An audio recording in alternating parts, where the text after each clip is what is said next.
अस्सलाम वालेकुम वरहमतुल्लाह। 10th class के मैथमेटिक्स में क्योंकि हमने 5 chapters that we have completed already. Now the 6th chapter that we are going to take, that will be surface areas and volumes. Surface areas and volumes, ये सबसे ज़्यादा important chapter है अगर हम मैथमेटिक्स की बात करें। हमारी डे टू डे लाइफ में भी surface area and volumes they count a lot.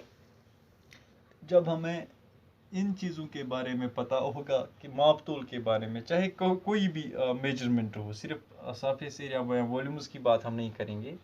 When we talk of anything that is included in the measurements, तो वो हमारी डेली लाइफ में, प्रैक्टिकल लाइफ में बहुत ही ज़्यादा इम्पोर्टेंस रखता है। लेकिन जब हम इस खास चैप्टर की बात करेंगे, सरफेस एरिया एंड वॉल्यूम्स, तो यहाँ पे सिर्फ हमें दो मेजरमेंट्स जो है ना वो देखनी है। One is the surface area of different surfaces, ठीक है ना। तो डिफरेंट जो हमारे पास ये अलग अलग तरह के, जैसे सिलेंडर है, स्फीयर है, अलग अलग शेप जो हमारी हैं, इसी तरह से कोन है।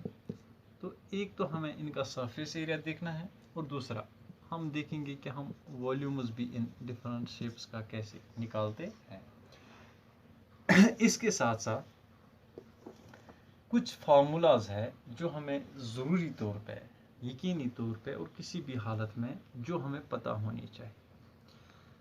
बेहतर यही रहेगा, क्योंकि ऑनलाइन क्लासेस है, टाइम का भी ख्याल रखना पड़ता है कि साथ साथ में हम जहाँ पे जिस चीज़ की ज़रूरत पड़ेगी, क्योंकि पहली जो एक्सरसाइज है हमारी इसमें 13.1, it is related to only surface areas, इसमें सिर्फ सरफेस एरियाज है। और दूसरी एक्सरसाइज फिर वॉल्यूम्स के बारे में, तीसरी में फिर मिक्सड है, ठीक है ना। और चौथी है ना, that is only related to frustum of cone. तो वो भी हम इंशाल्लाह हम पढ़ेंगे कि पहले हमें ये पता होना चाहिए कि कोन क्या है, तो उसके बाद ही हमें पता चलेगा कि फ्रस्टम क्या होता है।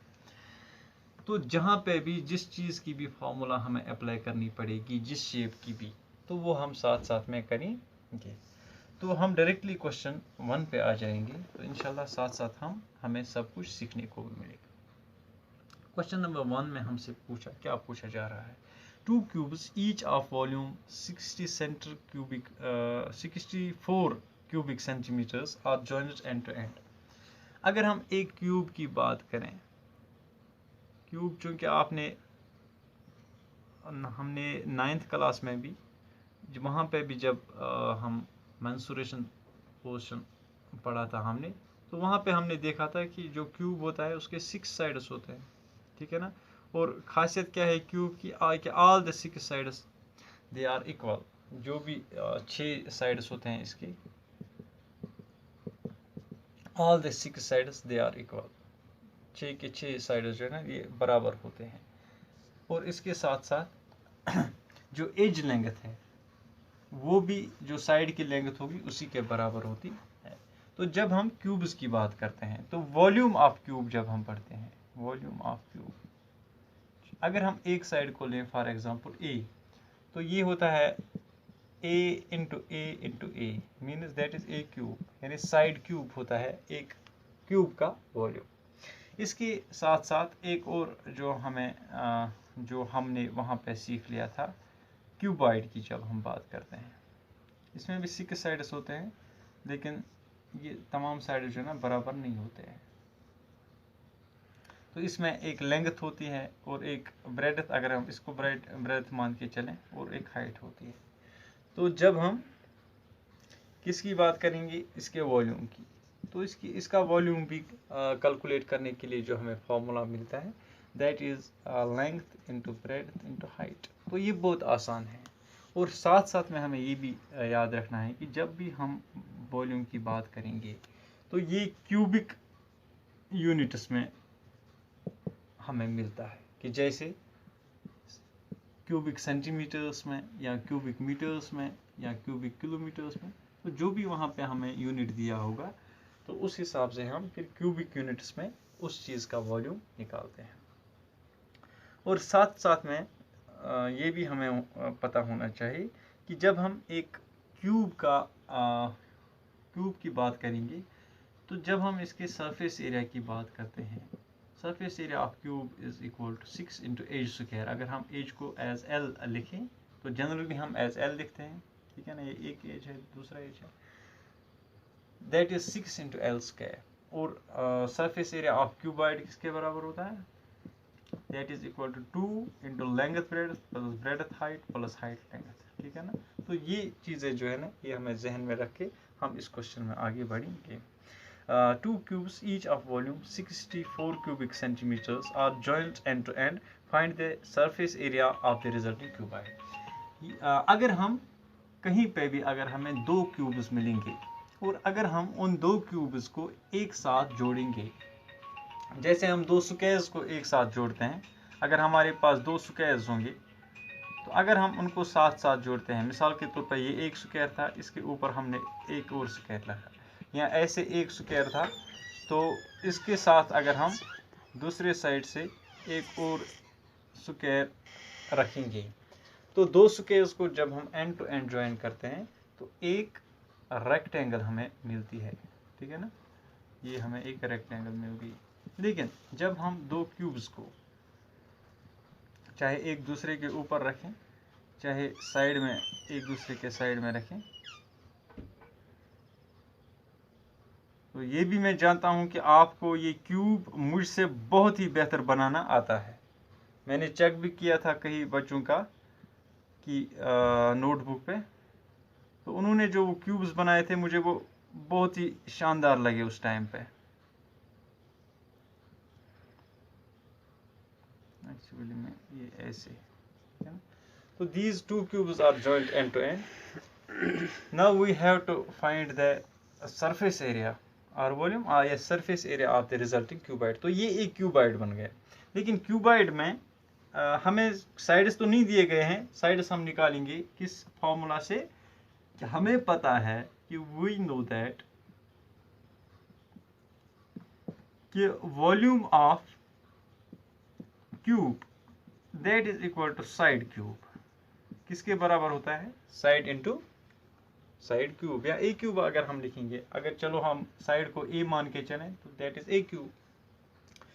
नाउ और हमें वॉल्यूम कितना दिया गया है, दैट इज 64 क्यूबिक सेंटीमीटर्स, ये दिया गया है वॉल्यूम, किसके बराबर है, साइड क्यूब के बराबर। अगर हम यहाँ पे ये क्यूब खत्म करने की कोशिश करें, 8th में हमने पढ़ा क्यूब एंड क्यूब रूट्स में, कि तो ये किस तरह से बन जाएगा, a will be equal to, यहाँ क्यूबिक रूट किस पे आ जाएगा, 64 पे। तो हमें अगर सबसे पहले तो साइड होना पता होना चाहिए ना इस क्यूब का जिसके बारे में हम बात कर रहे हैं।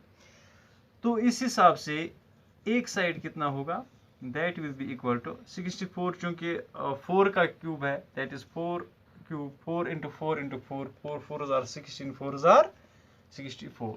तो ये क्यूब रूट और ये क्यूब जो है ना ये खत्म हो जाएंगे। तो इसका मतलब है कि इस क्यूब का एक साइड कितना है, that is equal to 4 centimetre.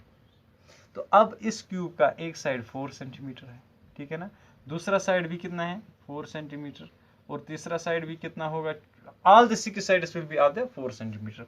और इस क्यूब का भी कितना है, क्योंकि ईच ऑफ हमें वॉल्यूम दिया गया ना, ईच ऑफ वॉल्यूम 64, तो ये भी 4 सेंटीमीटर, ये भी 4 centimetre.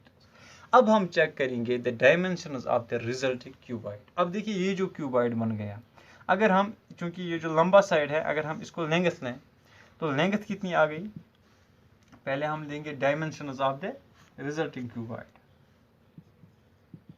Dimensions of the resulting cuboid, तो वो कितना है, अगर हम इस साइड को लेंथ लें, ठीक है ना, it is 4 + 4 that is equal to 8 centimetres. और अगर इसको हम ब्रेड्थ लें, ठीक है ना, तो ब्रेड्थ कितनी है, breadth will be equal to 4 centimetres. और अगर जो चौड़ाई है तीसरे साइड में, विच इज यहाँ जिसको हम हाइट कहेंगे, height of the cube, that 2 is equal to 4 centimetres. तो हाइट और ब्रेड्थ में कोई फर्क नहीं आई, सिर्फ लेंथ इसकी डबल हो गई when 2 cubes are joint end to end, तो सिर्फ लेंथ डबल हो गई यहाँ पे। अब हमें रिजल्टिंग क्यूबॉइड जो हमारा है, मीन्स ये जो नया क्यूबॉइड बन गया, अब इसका सरफेस एरिया हमें निकालना है।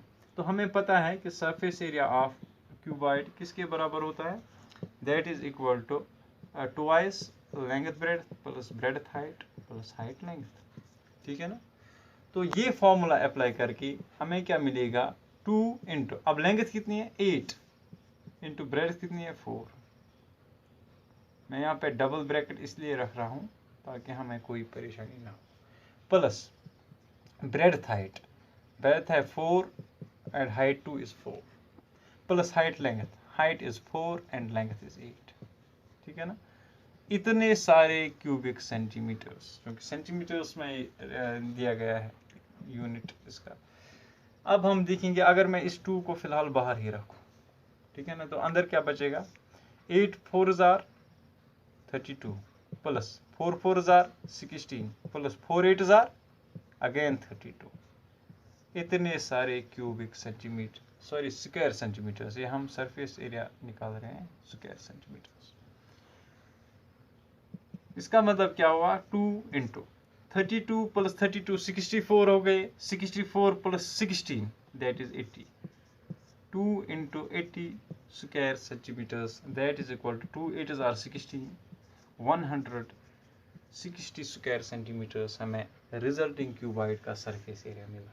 और अगर हमें इसका ये वॉल्यूम निकालना होता तो वो कितना आ जाता, volume would have been length into breadth into height, that would have been 8 into 4 into 4, 8 4s are 32, 32 into 4s are that is equal to 128 square cubic centimetres, ठीक है ना। तो ये चूंकि हमें पूछा ही नहीं गया है वॉल्यूम के बारे में, तो लिहाजा हमारा जो सॉल्यूशन है that will be restricted to this very point, that is equal to surface area of the resulting cuboid will be 160 square centimeters.